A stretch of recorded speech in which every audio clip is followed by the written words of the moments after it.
Frygtelig sådan.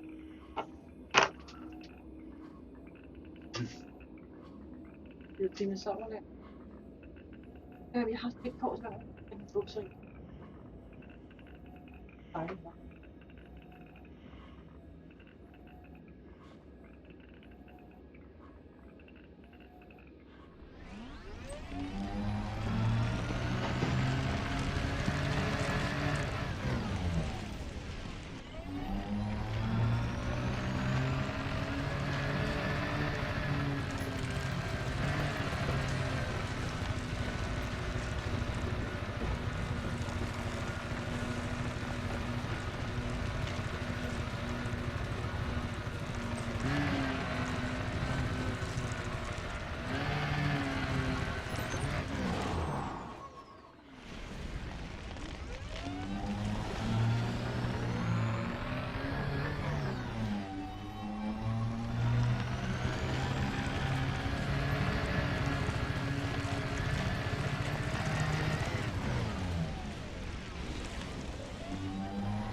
Hello, Henka.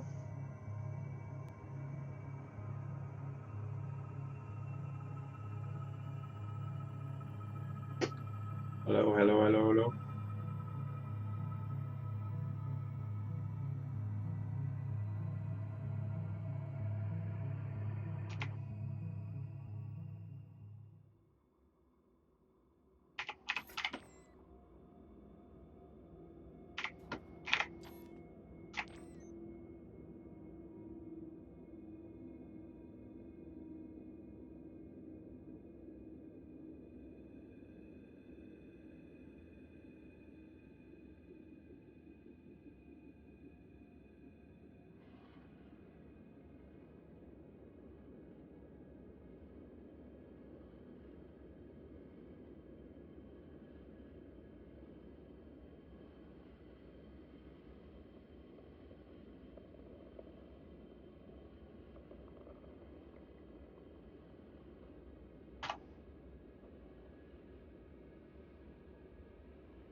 Hello, Macros. Hello, Henka. How are you today? Sweating like crazy. Yeah, it's pretty hot here too. In Damn, Denmark. I can't summer like this for many years. This is.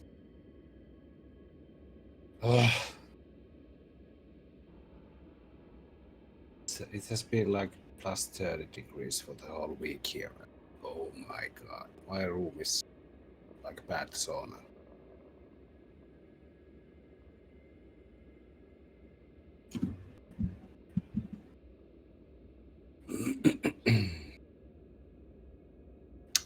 But it was nice to be at my father-in-law's summer cottage. It was fun. We swam and we drank some beer and That sounds nice. I saw fishing and Oh, fishing. Did you get anything? oh, I didn't, but my father-in-law did. He is a really enthusiastic fisherman. So I have eaten fish for the whole week, and the pizza I got yesterday when we got home, it tastes so good.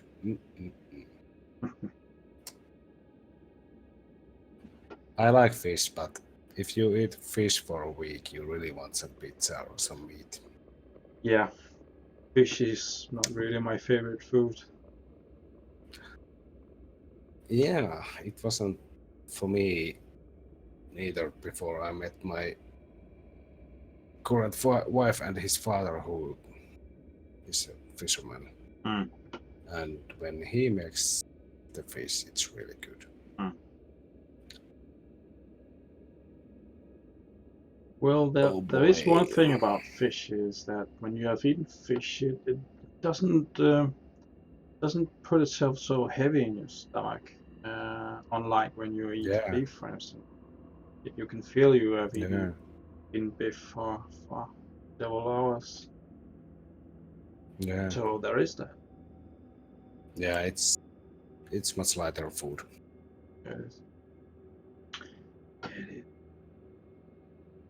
But it was nice to be at the cottage. We were outside all the whole days and the whole week, and kids were swimming and I was swimming. And yeah, I saw you wrote something about the sunburn. Yeah, I had sun a lot. It was so hot and so much sun.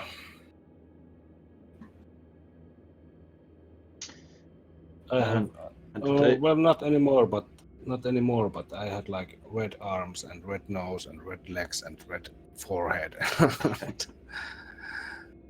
It was pretty awful. Well, I saw the weather forecast for Denmark for next week, and they say we are going to have a heat wave. And a heat wave is defined by 4 consecutive days with temperatures of at least 28 degrees. Mm-hmm. So we're going to hit 28 and also 32 this week. So gonna go off. Yeah. I'm at halfway at my summer vacation, and it seems that I won't be getting any rainy days for my 4-week vacation. So it's good. Yeah, low on rain here. And hello, Hanegura. Hello. I'll be right back. I have to get my beer. See you, Henke. Hello, Hanegura. Testing 1, 2, 3. Macros calling Hanegura. 1, 2, 3. Test. Macros black staying evening to Hanegura.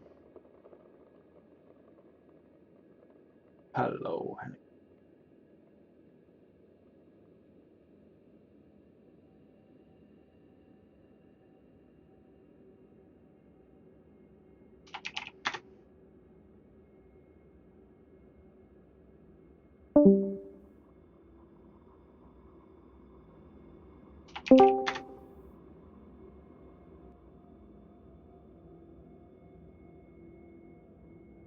I can hear a keyboard. Hello, hello, hello. Macros black calling Hanegura. Hello, hello.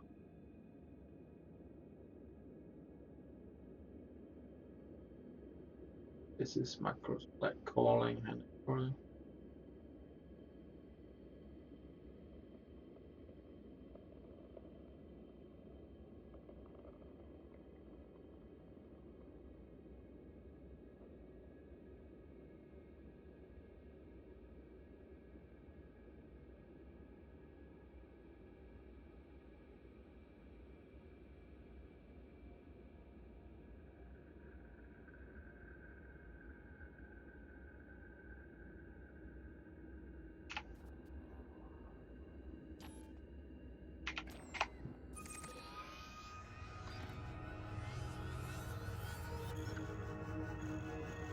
Hello, Hanegura. Macros black.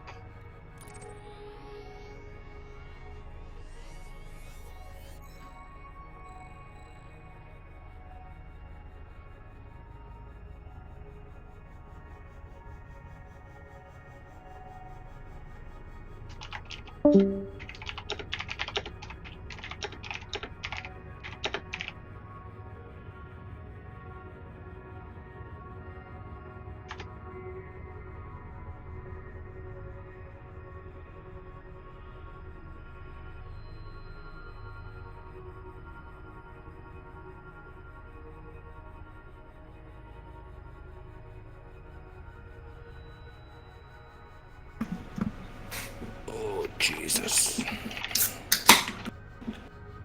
Ooh. Okay. Ah. My God. I just put mine in the freezer, so I'm hoping it will get cold enough. I will send you a wing invite if you have a jump location selected. No, not yet. We just find one from orbit, I think.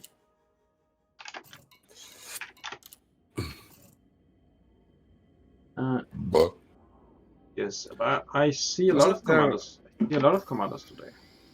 Yeah, it's nice. I also see that Commander Chop, he is inbound, but he's far away. He may make it. Yeah, but he's coming fast. He was like 4,000 Kylies away like an hour ago. So he might. No, I don't think that he makes it.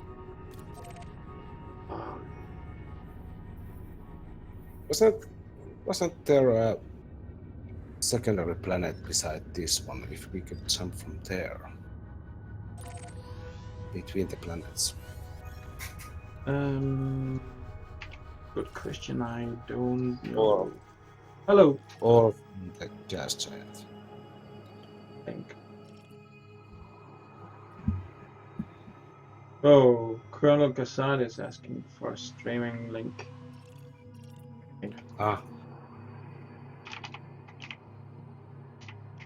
Stream link?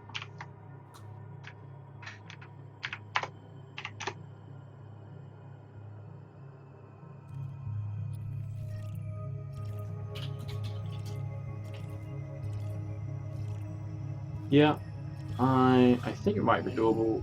I see the gas giant we are close to have a yeah. very close sibling, so we From the may be able to jump between the gas giant.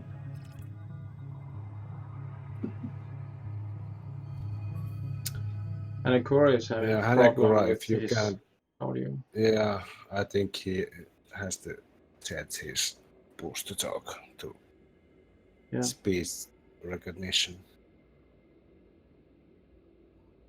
Because this channel luckily doesn't require a push to talk. No, it doesn't.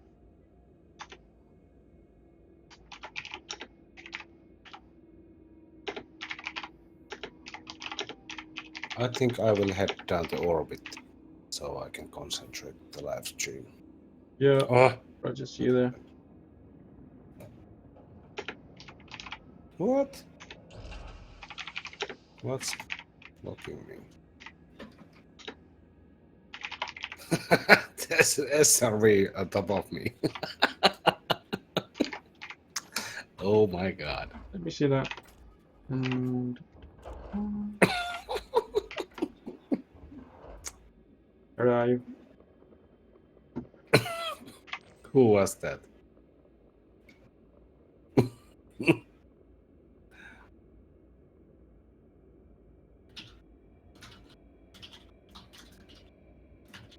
Did you lift off, Hinga?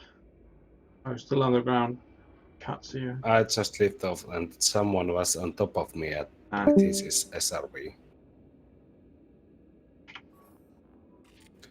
But now I do lift off.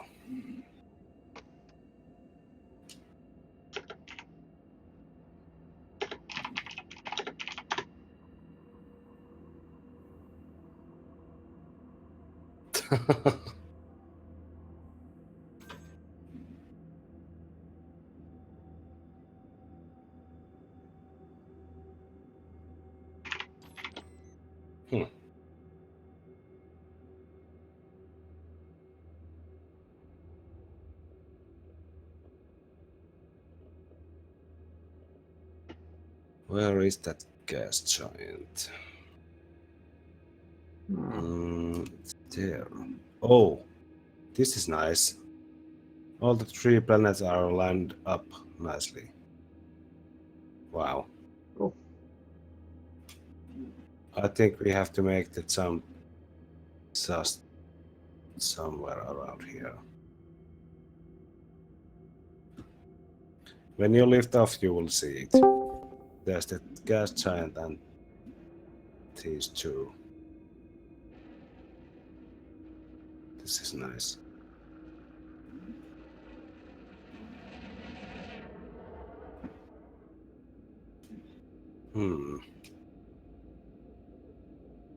Bye.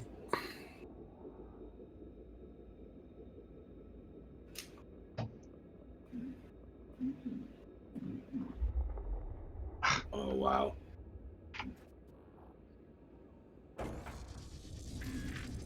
We have actually quite nice views at the moment. Landing gear retracted. Yeah, this base camp had a very nice view.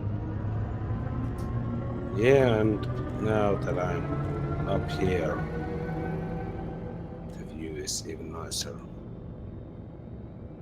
I can see the gas giant and the 2 planets just next to it. Frameshift drive charging.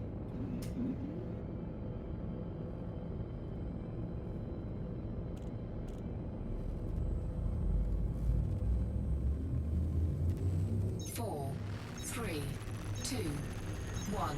Engage. But when you get there, you can see it for yourself.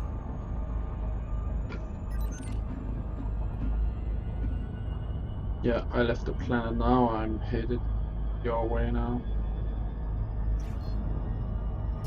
Where's that gas giant?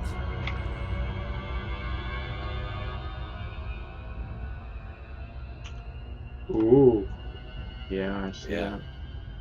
Mm-hmm.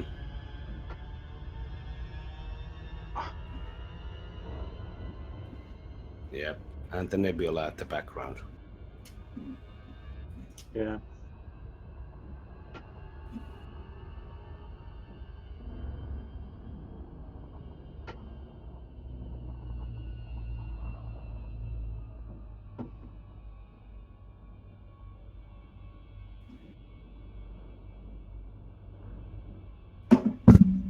Ah.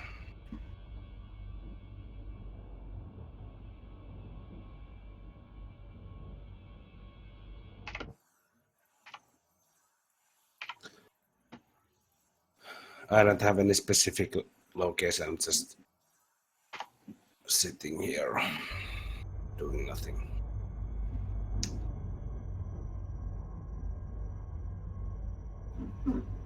Okay.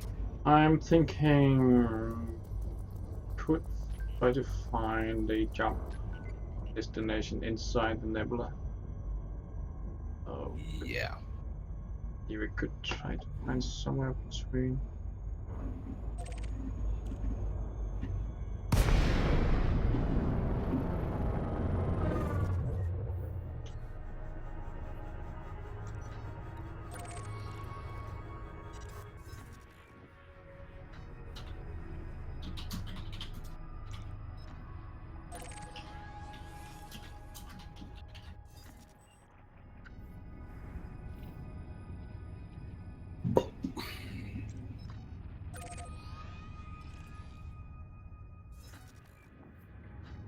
Did you drop somewhere? Yeah, I'm trying to find a destination that puts us between the gas giants and towards. Ah, okay.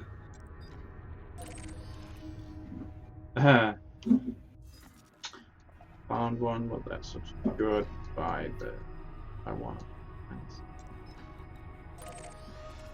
No, wrong way.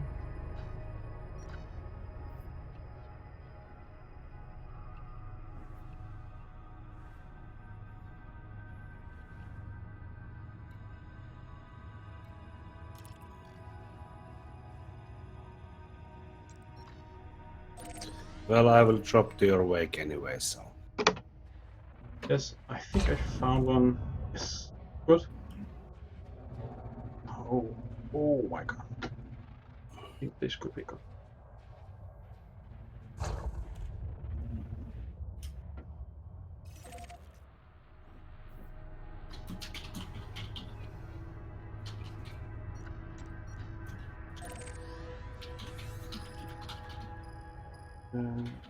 Yep.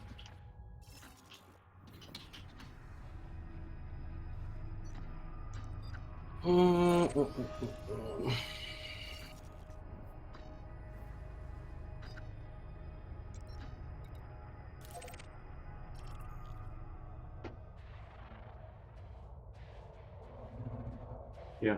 I will leave the wing now, so. Yeah. Can... I'll quickly get up here. Okay.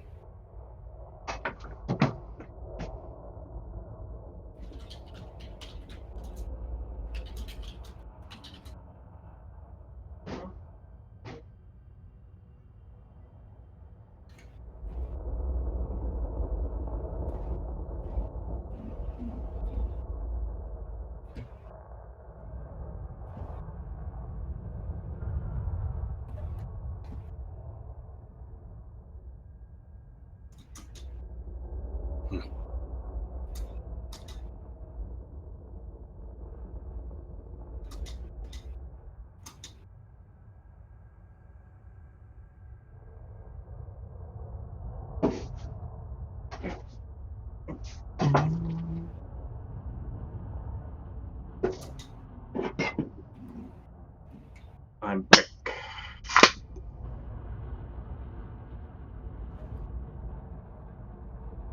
with my beer.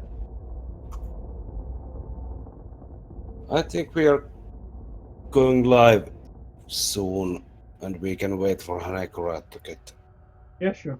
his mic to work. Don't you think?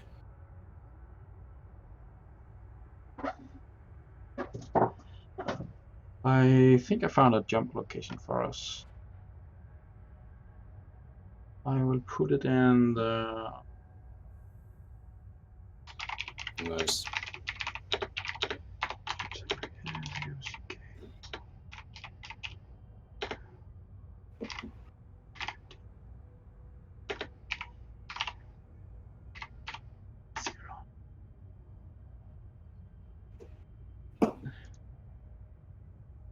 Almost puts us right between gas giant and one of the our base camp. I think I will run the intro now, and we can wait for Hanekura to Yep, show do up that. when he get his stuff.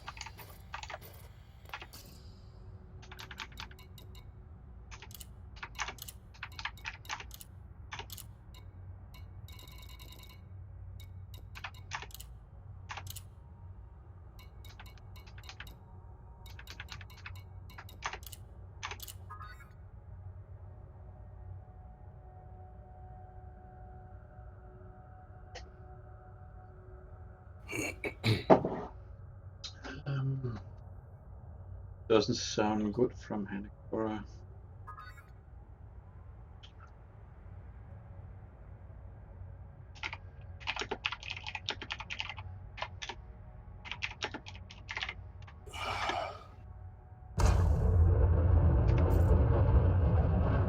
Hello and good evening from Basecamp 20.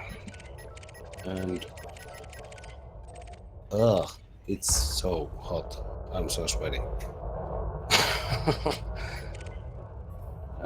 Here we are once again. 2 weeks has passed and we are at Basecamp 20.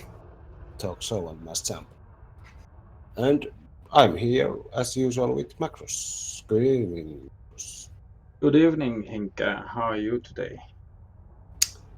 As I said, very Besides being sweaty. hot. It's so goddamn hot. I'm melting. Even this cold beer doesn't have. Mm. Well, it does a little, but Well, not you know much. what? I read somewhere that drinking cold beverages while you are sweating is actually not such a good idea because it actually makes you hotter because your stomach feels that it's getting some cold stuff in it and it's, oh, I need blood. So Yeah, your actually, body does some more work to heat up all that coldness, nice coldness you put in you. yeah, That's the actually, theory funny anyway. that you mentioned that because me and the wife had an argument about taking a cold shower. Because she said that when you take a cold shower, your body tries to fight the coldness and tries to heat you more. Mm. And if you're sweating, then you will sweat even more because you took the cold shower. And we had this huge argument about it, and I still don't know who is right and who is wrong. But that cold shower still feels so good. But we might have to babble a bit before our tonight's guest gets his voice to work. And tonight's guest is Commander Hanekura Shizuka, but we don't have a voice just yet for him, so we have to wait.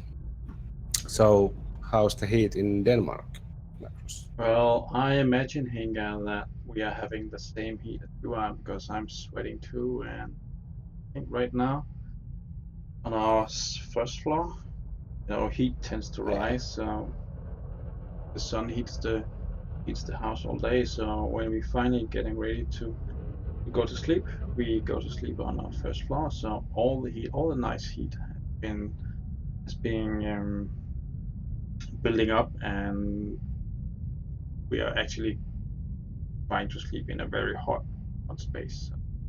And that's Yeah, I'm sitting next to our bedroom now, so also on the first floor. So it is really hot here. I have do my you have any Dyson kind of fan going on level 4. It can go up to 10, but right now I have it at yeah? 4, so I don't hear it so much. I was about to say that if you are hearing some annoying hum from my sound, it's because there's a fan blowing air behind me. And without it, I would melt at this spot.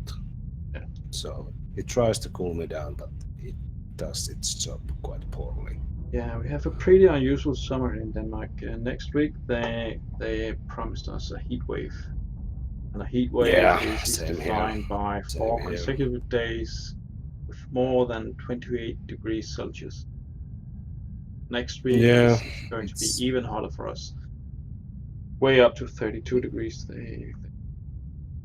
yeah. We had a heat record last week. It was 33.4, I think. So Oh my god. it's like, yeah. But the positive side is that the water in the lake temperature is nice also. Lake where my father-in-law's cottage was about 26 Celsius. Hmm. So it was really nice to swim there and cool off. Kids had fun. I had 26 fun degrees. drinking beer. That is pretty hot, Henka. I had fun. Yeah, I had fun lying in my small Explorer boat and drinking some beer. I did send one pic to the Discord also last week. So I had fun. It's hot, but I don't complain. We have this thing called winter ahead of us. So what I do you really prefer? can't A very complain. hot winter or very cold? Oh, I'm sorry. A very hot summer or very cold winter? I like both because they have their pluses and minuses, pros and cons, both. So I like Question, can winter, you but hear me? Yes. oh Yes. yes, we can. Okay. Hello. Welcome, Hanekura. Good evening, and this is now our tonight's guest, Commander Hanekura Shizuka. Welcome. Hello. Nice to have you. Nice to be here. You had some minor technical difficulty. Yes, I did. Yes, I did. It's normal. But good thing that you did get Well, look at it this way. At least I don't sound like Wally.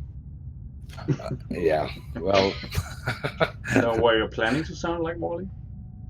No. I take it that you're referring to our Scout stream where Yes. Gruento had big problems with his mic. So yeah, it was fun. But these things happen every now and then. But good to have you here now. Well, good to be here. How about you? Do you have any heat waves? Didn't you live in the United States? Well, where I am right now, not really. In the summer I usually end up splitting time between New York and Texas, and right now I'm in New York, so at this point, not really. No, there isn't much of a heat wave. If I were to be in Texas, like I was last month, then it'd be about 100 degrees or so, 100 degrees Fahrenheit. Oh my god! So yeah. But since you are in Texas also, you must have been get used to the hotness. So Yeah. It's you can only get used to it so much. That said, well, there's a reason why there's air conditioning. yeah, but because usually Finnish summer is 2 days sunshine and 20 days rain. This is really unusual here, and we are all dying up here. One question, how does Finland compare with Denmark when it comes to summers? Because I spent a summer in Denmark about 15 years ago, and it was an unusually hot summer. It was 2003. And what ended up happening was it was raining the first day, and then it was about 80 degrees Fahrenheit for the next 2 months. So I think Denmark is quite a bit more south than Finland, so I think the summers must be a bit warmer than here. Yeah, I also think we have a bit warmer weather than Finland, also due to the fact that Denmark is basically totally encompassed by the sea. So I think our summers last a bit longer than the Finnish ones because, well, when the seawater is being heated up during the summer, then we have the benefit of a better climate for the autumn. But this summer is unusual too. Denmark, because we have had a very long stretch of very good weather, very sunny weather, and not much rain. So, well, there is good things about it though, because I haven't had to mow my lawn for a while. It's brown now. It's not green as it usually is and grows all the time. So, well, I don't. Finland is quite long country, so in the south the summer is longer than in the north. So, and vice versa, the winter is longer in the north. So it's a bit different. But yeah, I think we could get down to business and with our guest tonight. And Macros, I think you have the usual stuff for our guest. I do. I also warned Hanikura about the questions we might be asking. So Okay. I have the first question for you, Hanikura. Can you tell Can you tell us a bit about your commander background?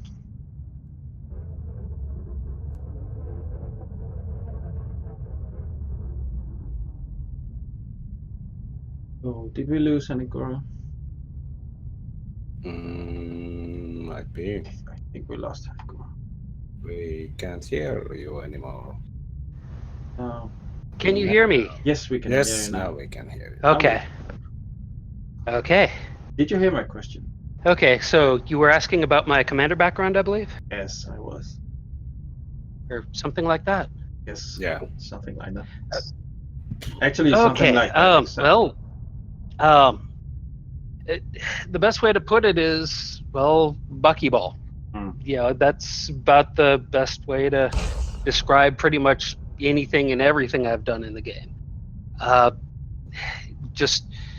race. That's about the best way to put it. And it's kind of odd as to why. Well, keep in mind it's been a very long Elite is the first MMO that I've played in about 15 years. So, it's one of those cases where, I really don't have that much experience in MMO. That said, well, what drew me to the game was that, well, it was basically a procedurally generated galaxy. So you can literally explore for years and not see the same thing twice. Well, a friend of mine, the one who introduced me to the game, well, he was involved with the A-Star Challenge, the Buckyball Run A-Star. And, I basically ran numbers for him, numbers per 1,000 light years while he was making his run. And so I got introduced to the racing aspect of Elite pretty much before I was a commander. So when I started playing Elite, of course, everybody starts with a Sidewinder, and you start, doing the things at the beginning. A little bit of trading, a little bit of combat, a little bit of exploration. But once I was ready, well, I made my own A-Star run, and it was okay, I guess. But because I had got involved with the Buckyball Run A-Star, I learned how to fly through the galaxy very quickly, and I've learned how to take advantage of that. So I basically have one speed, and it's very fast. Well, since you said that, I have to ask, how does that speed fit with DECE? How does it fit with DECE? Okay, well, because we have this 1,000 KDs per week speed, so you can really say. I guess the best way to put it is with difficulty. When I signed up for scouting, my thought was to scout for pathways.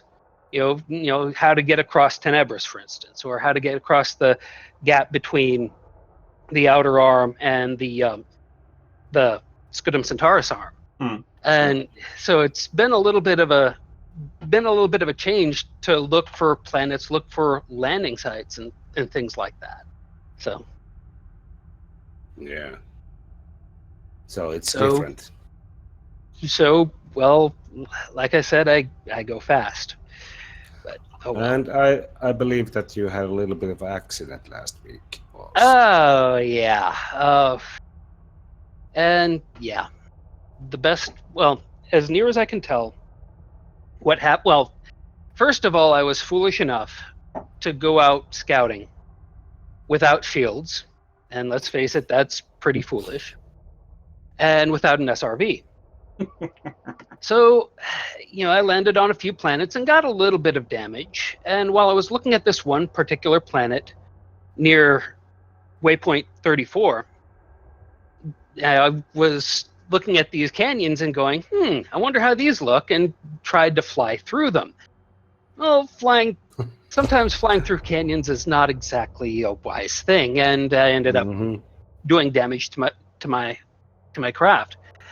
And so I landed, and at that point I had about 25% hull left.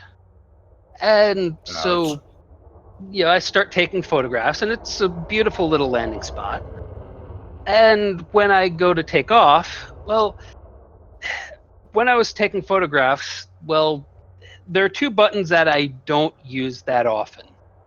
One of which is to turn off the text in the free camera, so it's just the photograph and not the text around it. And the other is whether or not the throttle goes forward or reverse. And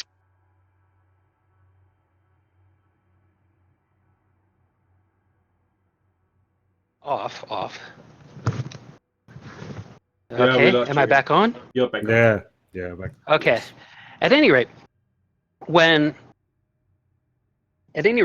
I went to take off, well, I took off and used my landing thrusters to get in position, and then I throttled up. And as near as I can tell, instead of throttling up, I went backwards and went straight back into the planet and blew up. So, Ouch. yeah. So live and learn. Just have to be sure about the buttons I'm using. Oh well. Oh, But you didn't reach out to support and asked if they would restore you back to where you were. So you flew back. Yeah, I flew back. Like I said, I've learned to fly fairly quickly. So it took a few days to get back to the edge of the Perseus arm. Yeah. Oh yeah, I forgot to mention that you are one of the scouts or one of the scouting team members, and well, when you had the scouting special, I wasn't exactly that much of a scout. I hadn't done much scouting at that point. I'd basically completed the run, and that was about it. It was a little bit later that I decided, okay, I might as well see if I can find some landing spots while I'm here. Yeah.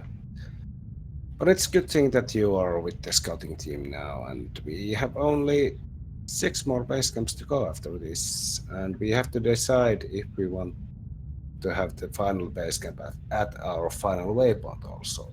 That's something to discuss about the future. But that's another story. Yeah. That is another story. Yeah. So speed, Anagora. Speed is your thing. Why do you think that is?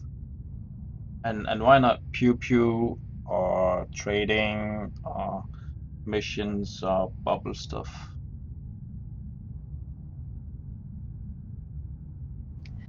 Well, some of it's pride, I guess.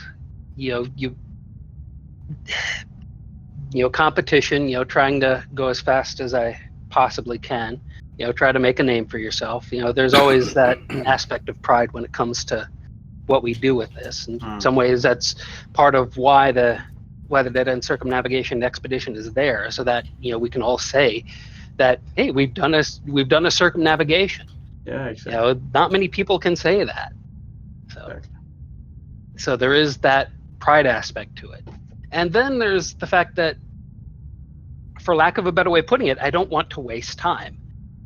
If I want to go somewhere, I want to go somewhere as fast as I possibly can. So if I'm going to, say, the edge of the Perseus Arm, I want to get there as fast as possible. If I want to go to Beagle Point, I want to get there as fast as I possibly can. Yeah. So I guess you are a big fan of the recent changes, both the engineering wise, but also the Guardian stuff wise, that can make your ship go. Well, the best way to put it is what happened with regard to my circumnavigation. I was planning to make the circumnavigation without needing an SRB. And before the changes with regard to Jumponium, you could only have about 1,000. You could only have 1,000 materials in your ship. Yeah. And so I was trying to calculate how to make this run while using those just 1,000 materials, and that's it. And I calculated that I could just barely get it done if I had a jump range of about 66.8 light years or better, I think it was.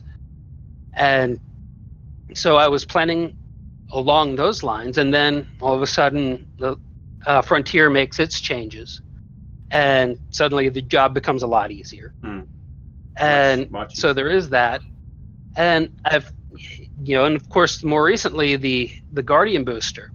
The Guardian booster is just another tool, for lack of a better way of putting it. Now instead of jumping up to 70 light years, we can jump up to 80 light years. Yeah. And what do you Did think? you? And what to say to the commanders that say, "Oh, Frontier shouldn't do that because the galaxy gets too small. We don't have the sense of scale.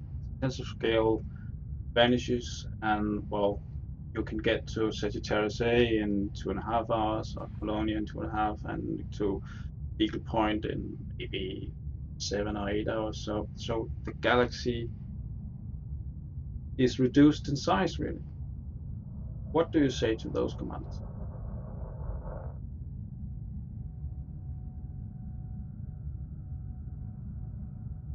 Did we lose any core again? I think we lost. Am I back on? Yes, you're back. Yes. Am I back on? Yes, you're Okay, Yes. good. Okay. Well, oddly enough, these are discussions that have occurred for a couple of years now within the Buckyball Racing Club, because we have, within the history of that, there have been some incredible runs.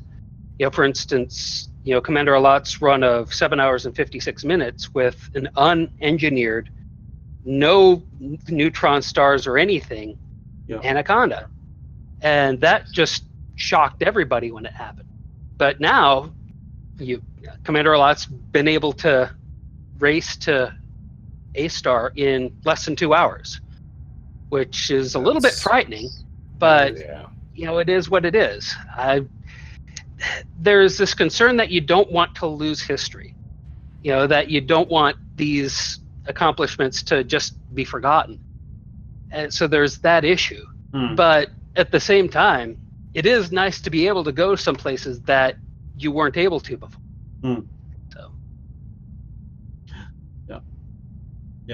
Yeah, and even with the Guardian FST booster, there are still locations that are unattainable to us.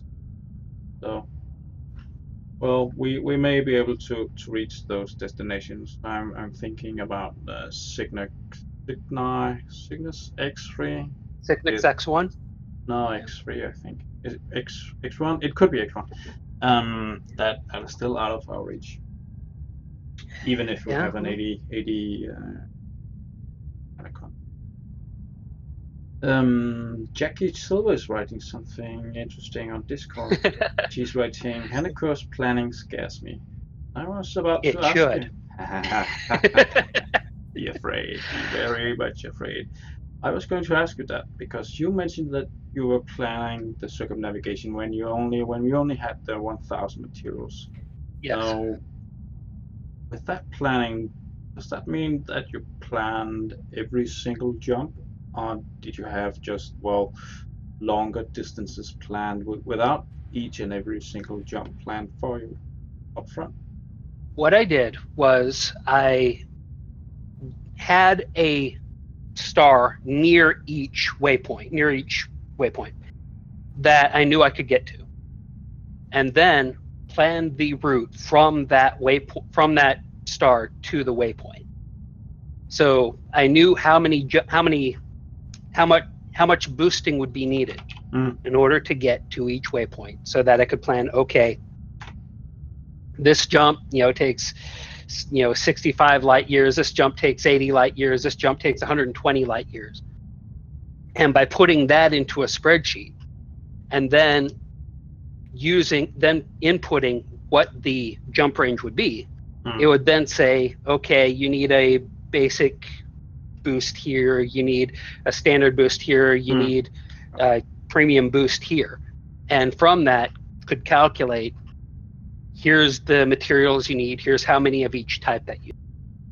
I actually posted that spreadsheet on the circumnavigation trip board within Discord. So that is available, I believe. Well, I posted it first on June 1st, and I posted it more recently, like about 3 or 4 days ago. So if you go back through the archives of the circumnavigation trip, you can download that. Ooh. And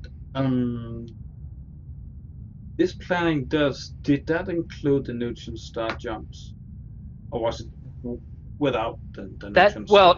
There were no neutron star jumps in that, and the reason why is because for most of those edges there weren't any neutron stars.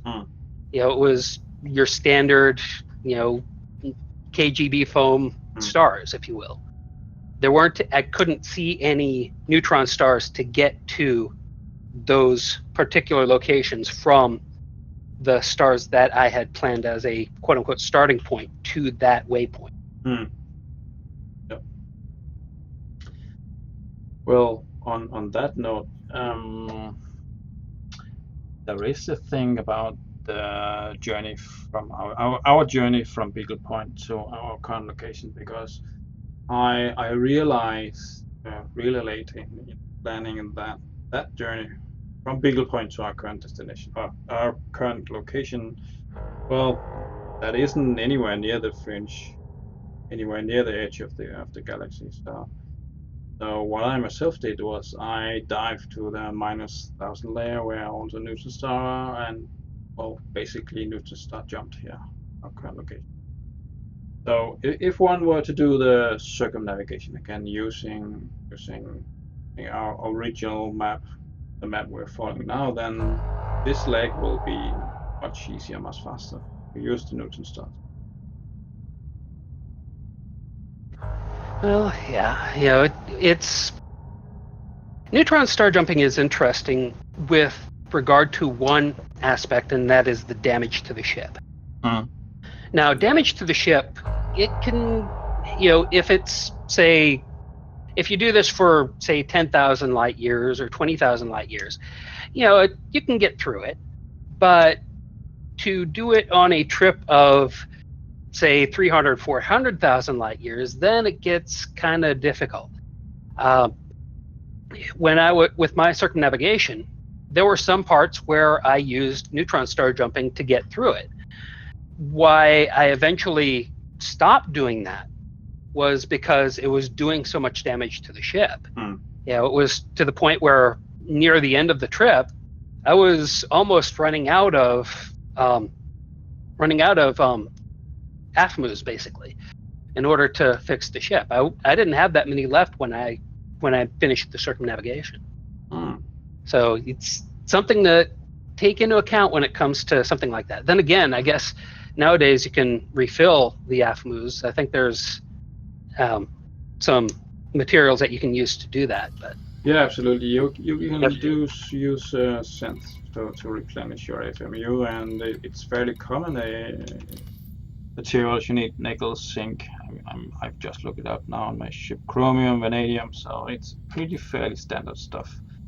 And what Okay. I prefer to do, if I do long stretches of neutron star jumping, then I prefer to load up with the premium boost, so you get the 100% bonus repair speed. I don't have to wait so long.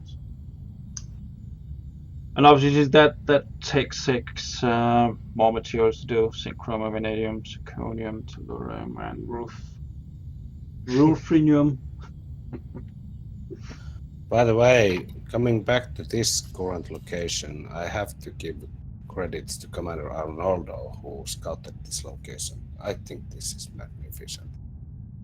Yeah, We it have looks this very cool. nebula and gas giant and 2 planets just next to us. Yeah, exactly. Oh my The God, location this is on the really base camp, nice. for the base camp itself, and where we are Yeah, now, yeah. it looks pretty good. Yeah. And correct me if I'm wrong, but isn't this our first nebula for the circumnavigation? Yeah, I think it is. Don't think I can But remember any other nebulas we have run into. Well, I how many nebulas are out around the edge of the galaxy? I don't Yeah, there's I think a, haven't been able to find all that many. I don't think there's a lot. I found well, actually I don't know what I found, but because when we were in the southern part of the galaxy, I found what I think was a blue galaxy, but obviously that's not a nebula. But somebody, I think it was all ITNL, that had the idea that it could be a nebula, but it didn't look like a nebula to me, and I still haven't found out what that blue galaxy is really. So yeah, I think this is the first one for the circumnavigation. yeah, I think so too. But this is nice. It's really nice location. So props to Commander Arnoldo who found this. Yeah, props to our scouts. Scouts have done an awesome job circumnavigating. I don't think we could have made the trip without them, Inca. Yeah, we have our moments. Yeah, you do. Hanekora, I also things I didn't include. Speaking of things I didn't include in circumnavigation, was the fact that I didn't include arm's end into Yeah. the trip. And that would have made my journey a little bit more difficult. I tried to, after the circumnavigation was done, I tried to go to Arm's End and got about halfway there and then blew up an SRV and decided to go back. And at that point, well, I decided, okay, I might as well scout while I'm back, and well, you know the rest. But yes, it would have been, I think it would have been about 50 jumps, 50 boosts to get to Arm's End. So, yeah, it would have made things.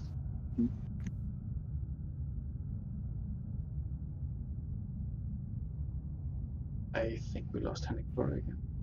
Mm-hmm. Okay, well, am I here? Yes, you are here. Oh no, Am I here? no, Okay. you're not. Yeah, you're there. You're over Well, there. yeah, it's weird. What I'm having to do is turn off my headset and turn it back on again about every 10 minutes or so, apparently. Oh, That's So, oh.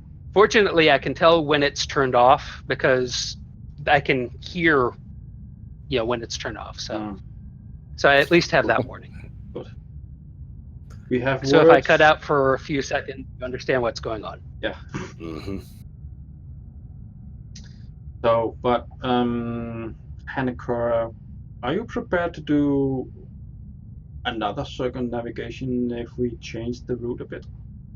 Make it more, say, extreme? Oh dear, well,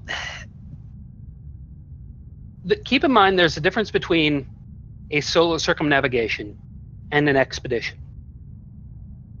With an expedition, you have to make sure that everyone is able to reach each and every point, or at least as close to it as possible. Yeah, most anyway. So, so an extreme version of, well, in many ways, the circumnavigation expedition is extreme enough. I mean, think about what the success rate of this particular expedition is going to be. It's probably going to be how many people are still involved with it? You know, I think we started with about 150, 160 people, right? Mm-hmm. Yeah. Yeah. And I think. Oh, on EDSM we started with 151 participants and 20 commanders have been successful, according to EDSM. Yeah, And when I look according at to the participants now, I think the number we are right now at this base camp is I think that's a fairly good estimate of how many commanders there's left. I think we may have 10 or 12 more commanders besides the commanders that are here Yeah. now that may be included because they are not here because of real life or time zones or whatever. So I think around 1/3 is still with us. yeah. One question, and someone who was involved with it could probably answer this better.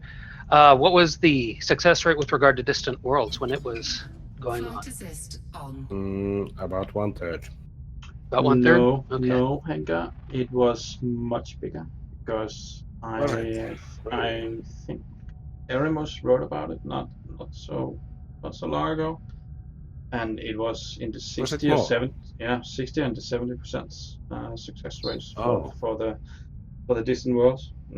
I think there are a lot of commanders that took their sweet time getting back from Beagle Point, but according to Eremus, I think it was 60 or 70% success rate. So that is a lot of commanders. Of course, I do wonder what an extreme version of Uh, of a circumnavigation would be. Yes, you'd have arm's end. I wonder what else would be involved with that, though. we would be moving much closer to the edge than we have been doing. Obviously, well, the waypoints I chose was primarily the ones from EDSM and with great input from Gomon and All IT Nil and yourself made some pretty good suggestions as to the waypoints. But I don't think all of the waypoints were placed as far out on the edge as they could have been. And with that being said, so there's an expert mode.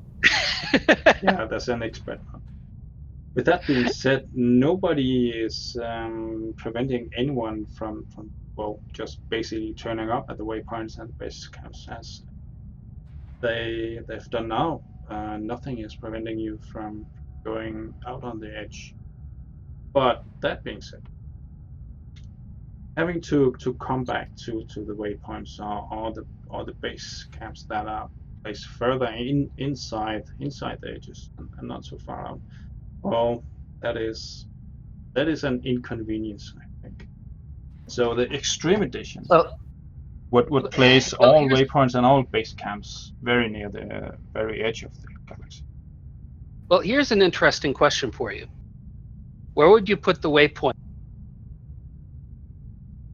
Oh, you went offline again. Yeah, we lost it. Now that's timing.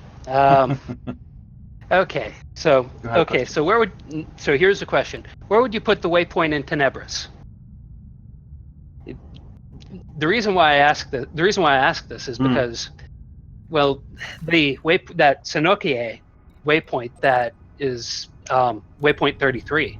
Yeah. It's going to be interesting for commanders to get to. It was difficult. It was one of the major challenges when it came to planning my circumnavigation. Mm-hmm. How to get to that particular location, because it's fairly deep within that gap.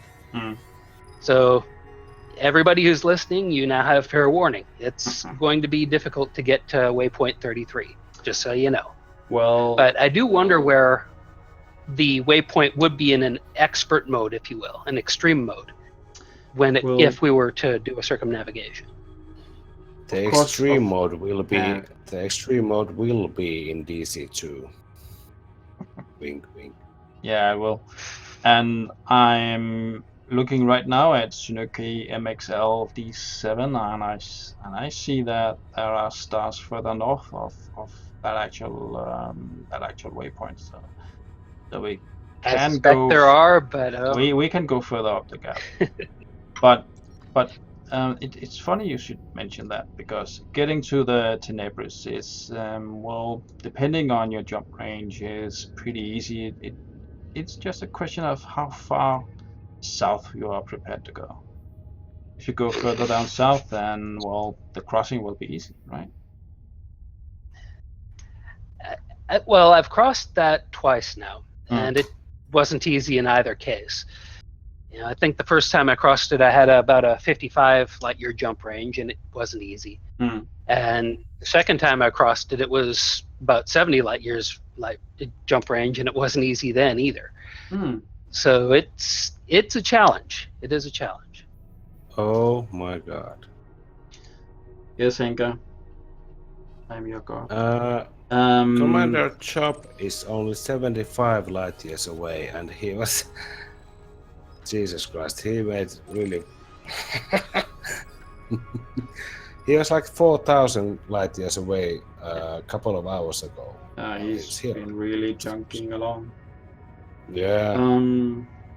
I have a small story to tell about Tsunoki MXL D7, because when we were moving down to this base camp, I looked up some of the waypoints, and I looked at this waypoint, and I saw I didn't have a red icon on the system map, and you know what that means, right? Means that I have been here before, and I got confused, and I said to myself, oh wait, have I mixed up the waypoints again? But it turns out that prior to the expedition itself, I've done some scouting of the waypoints I've been looking up on EDSM, and been given as very good inputs from you guys. So I took this commander on a scouting expedition, and I don't remember this waypoint as particularly difficult to reach. Obviously, I was coming to this waypoint from the south and not from the north, as we are doing now. So, yeah, there is that fact that could have made it easier. And then again, I think at that time I was flying in a 60 light years. So, but then again, if you have 80 light years, then I don't think this will be a problem.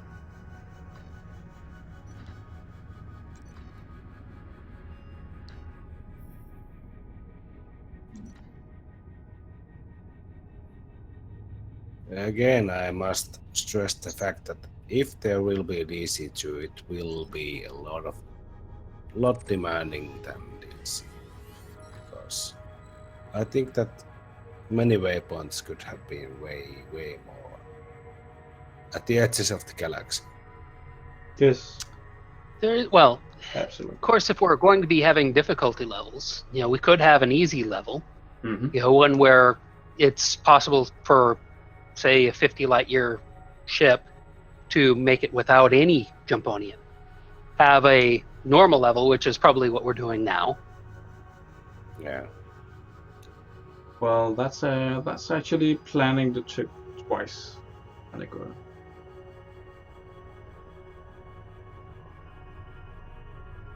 So in fact, that would be 2 circumnavigation trips, 2 circumnavigation expeditions. And with the challenging DECE, I've done 2 circumnavigation expeditions already, so whatever.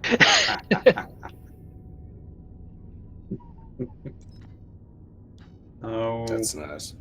Yeah, that's really nice. Actually, Hanegora, I'm curious. Can you look? Are you in your ship now? What's that? Are you in your ship now? Am I here? Okay. No. What was that? Are you in your ship now? Do you sit? No, I'm not logged in at the moment. So. Because then I was going to ask you to look up your statistics and tell us your total light years. Well, if you give me a minute. I can do that. Total hyperspace. I know in is- terms of the total number of light years that I've gone, I'm just over 2.75 million. And as for jumps, as for locations that I've gone to, I think it's somewhere between 50 and 60,000. I'm just not sure where. Hmm. But yeah, By the way, that's just for the record, when I say DC2 should be more demanding, I not mean that everyone should have anacondas, etilater anacondas. I think you well, just did, Penny Nick. Umbra apparently wants to use a beluga, so But you can get beluga to jump like 50 light years now. oh yeah, especially with the Guardian booster now. Yeah.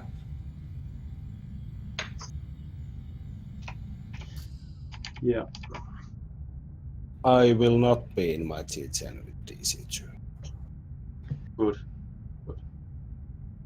Very good. No, DC2 will be much more challenging. Will include arms and Well, this I stretch think it should we've be. done from Beagle Point to Base Camp 20 will be at the very edge. Actually, whole trip will be at the very edge of the galaxy. Yeah. In any case, it should be demanding. Yeah. We can't do the same trip twice. No, we can't do that. If and when DC2 actually comes to fruition. If it happens.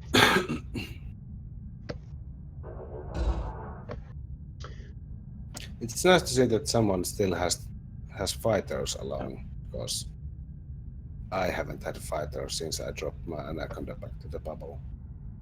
No, I started with a fighter, but I changed my outfit and ditched. I think that's called Kassad's fighter, which is flying up here. And that was question number 1, commander background. And we're question only number 47 2, minutes in. what made you join the DC edition? What made me join the expedition? Well, something to do. I wasn't expecting to race the expedition until December. Just at that point, it's like when over the summer, it's like, okay, well, what do I do now? I'd done a lot at that point and hadn't quite figured out what to do. So I figured, this sounds like fun. So I decided to join. And if you want my statistics, systems visited 55,511, total hyperspace distance 2,752,860, and total hyperspace jumps a little over 60,000. Approximate time played 11 weeks, 6 days, 1 hour, 15 minutes. So that's this.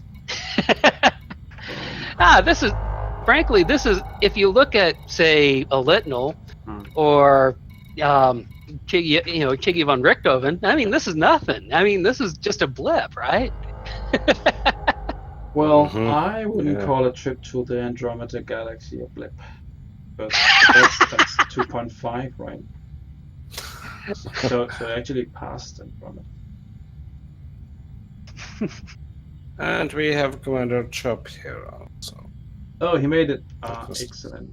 Welcome, Chop. It's here. Excellent. It's really nice to see all these commanders still with us after 9 months. And hold on, I have to do this one.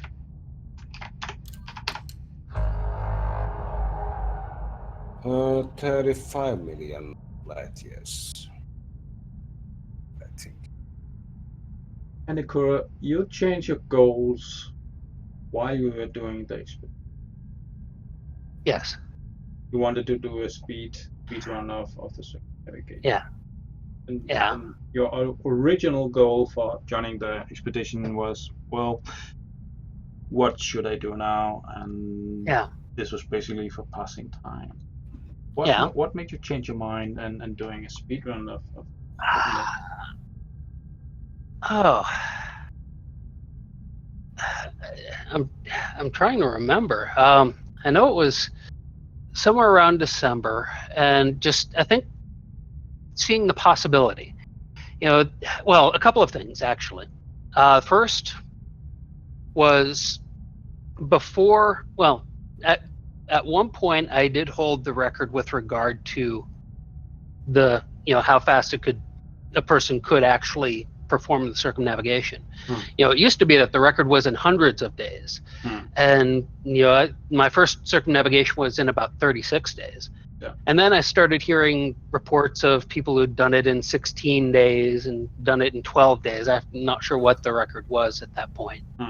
And well, there is a matter of pride, and so I went through several of the waypoints and ended up having to go back to the bubble a couple of times over the course of the fall and winter of last year. And you start thinking, could I race this? How would I race this? And at that point you start planning and you start figuring out, okay, is it possible to race this without needing an SRV? Because if you're going to have to stop for materials, well, that's time wasted, because once you start, the clock starts, right? Yes. Once you leave the initial, once you leave that starting point, at that point the clock begins. And so I started planning, okay, could this be done without having to stop and mine for materials?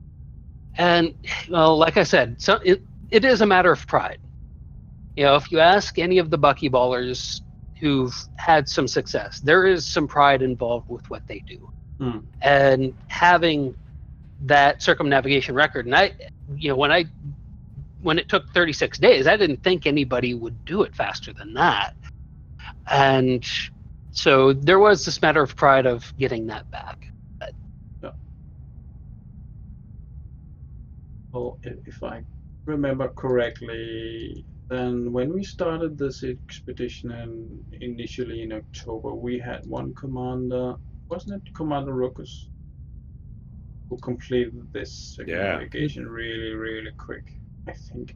Yep. Was it 10 days? 2 weeks. Or 2 weeks? Yeah, something like that. Just under 2 weeks.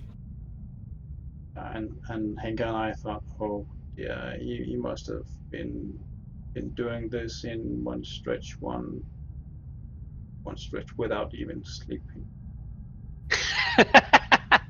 and I myself thought, okay, he must have taken some shortcuts. But then I took a look at his stats on DECE and I saw the jumps he made, and good enough. That's not.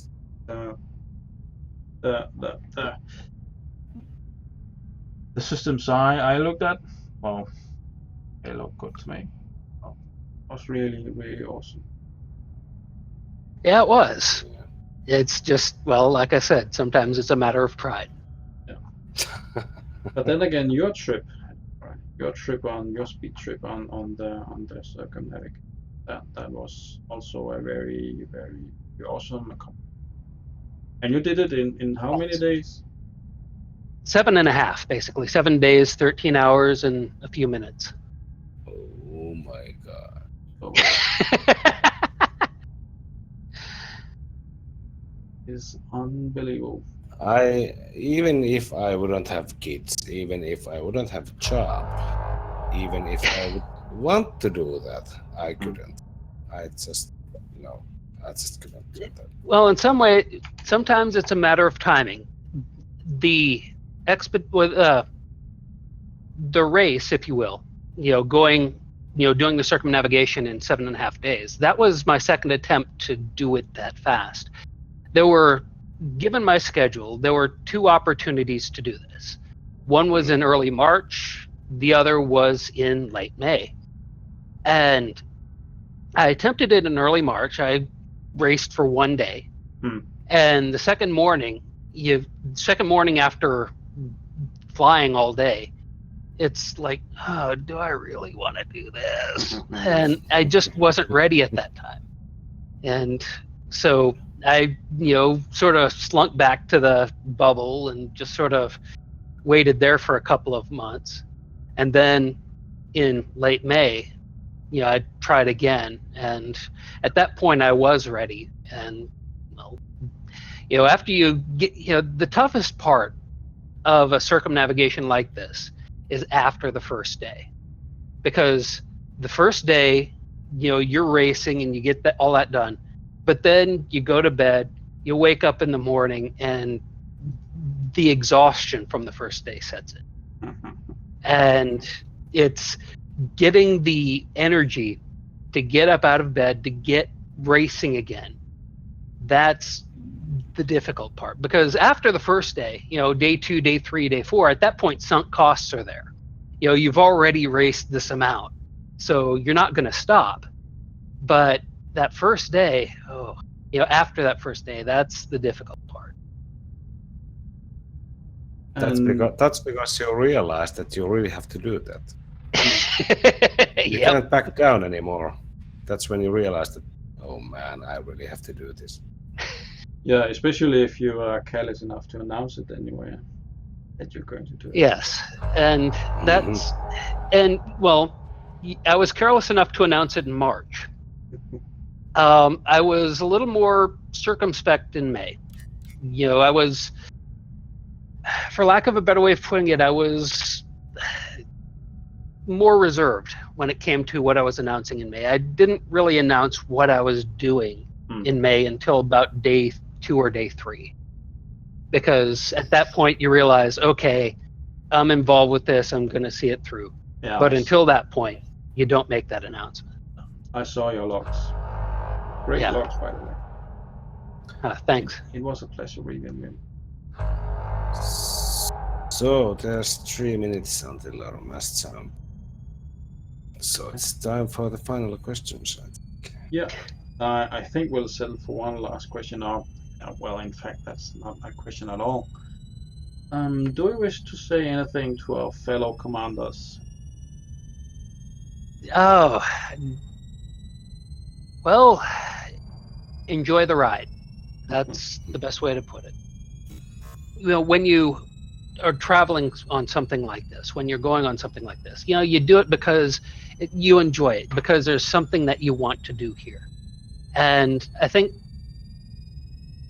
to be able to say that you circumnavigated the galaxy, there aren't that many people who can say that. So while you're here, well, for one thing, enjoy the view, because the view at the end of the galaxy is always it's a nice one. On one side you have the galaxy in all its glory, this bright, mass of stars, and at the other end you have nothing, blackness, darkness. And that's something that you really don't see if you stay in the bubble. Yeah. So while you're here, enjoy the view and enjoy the ride. Yeah.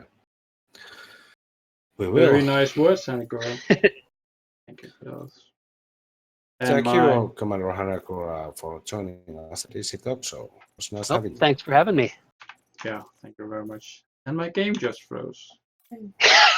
Oh no. Oh, one question. Was that due to the jump, I'm guessing? Or the attempt at it? Yeah, I was Because charging. I'm guessing the jump is probably going to happen in a few seconds here, right? There it is. I was charging my D and my.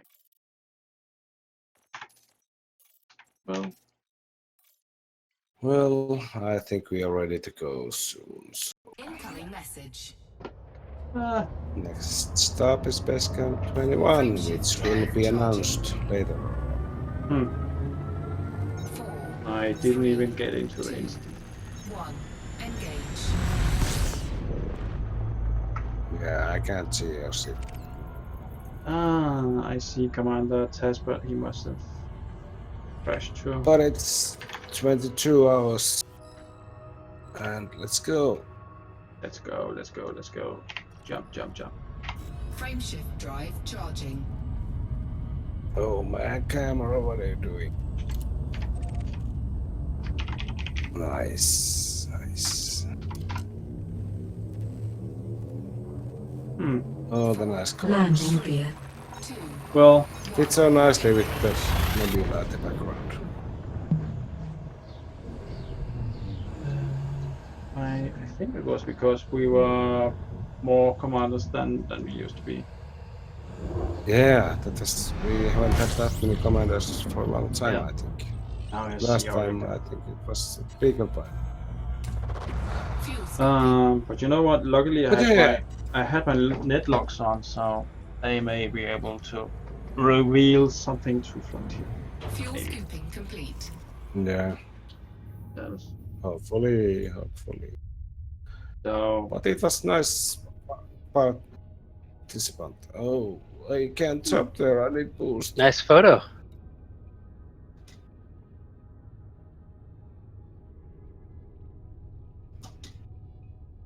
I need boost. But yeah, I think we will wrap up here. This was BC20 talk show with Commander Hanekoras Chuka and BC20 Massjump, which was nice. And Commander Arnoldo was the founder of this base camp, so all the glory to him. This was a magnificent location. all glory to the scouts. Yeah, to the scouts. And Lights we will on. see you again in 2 weeks with the new guest and with the new base camp, which will be announced, I think, hopefully next week. I have no information about that because I haven't been away also, spending some real life. But the base camp 21 will be announced next week, hopefully. And this is DECE Talkshow signing off. Fly safe, commanders. You guys. Okay, well, have fun, everybody. Bye bye. Bye.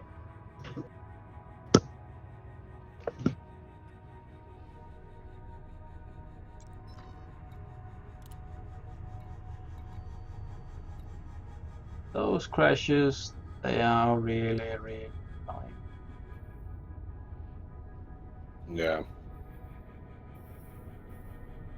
And we weren't even that many commanders. I think I counted 16 or 14 commanders. I'm not quite sure. Yeah. But they are still there, the problems with instancing.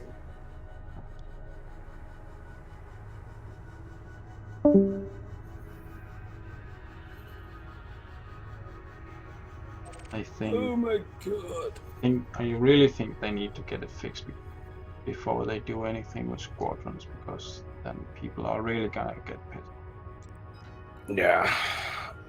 I don't see how this squadrons thing could work with current instancing. Oh. No, it's gonna be bad. Really It's bad. gonna be really bad, yeah. And also considering distant worlds too. I think Yeah. we have many mass jumps there Friendship also. drive charging. Yeah. If this is the best Frontier can do. Yeah, I saw Cohen talking about the numbers that has signed up, and I think was it 2,900? 1. I think we're getting close to 2,000 signing up. Yeah, I think we might have the 3,000 commanders